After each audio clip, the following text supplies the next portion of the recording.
Secondly, can you talk about the two people who've sadly died taking AstraZeneca, and would you be worried if one of those people, as I understand it, or the family claims wasn't fully informed of the symptoms to look out for? Well, we're all responsible for our own health. And when it comes to informed consent and giving consent to whatever treatment or procedure you may have or I may have, then I'm ultimately responsible for what people do in their health treatment to me.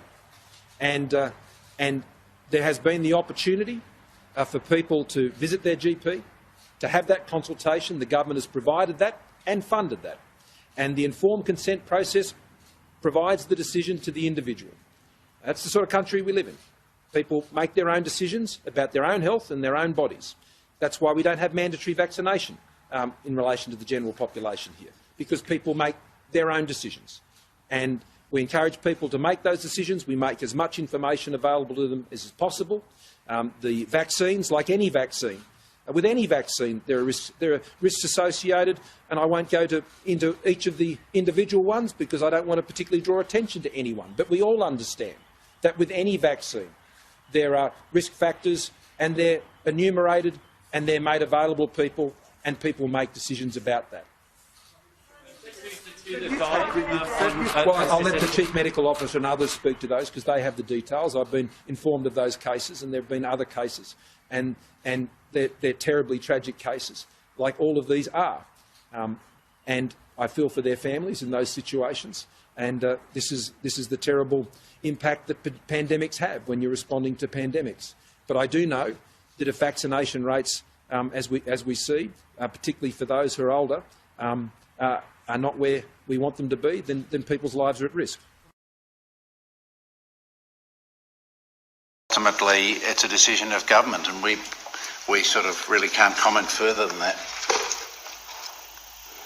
Okay, if they say compensation is available through the courts and they're given indemnity insurance to vaccine suppliers? Correct. People can only get paid compensation if they go through the courts, so obviously the government would know this, and if it doesn't, it needs to get a handle on the situation. Most people cannot afford to go through the courts. They're delusional. That's the first thing. And by the way, they're chocked. So, and even if they win, which would be an uphill, that would be an uphill battle for them. Do you think that the lack of compensation system has to do with why people are so hesitant to go out and get a jab?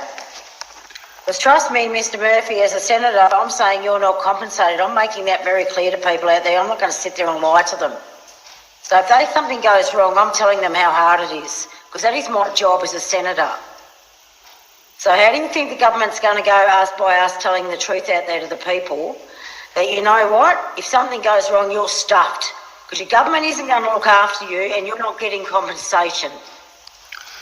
I would hope you wouldn't say to the public that if something goes wrong, you're stuffed, Senator. That would not be good. Well, that's the truth, Mr Murphy. It takes years to get through a court system. If you do get sick from this stuff, you will get sick. I'm not going to sit here and pretend that's not happening, or that won't happen, because I'm not telling the truth, Mr Murphy. Thanks. Okay, Senator Lambie, if we let Professor Murphy respond. So, look, I don't think I can add anything more to it, Senator. That's been a decision of government.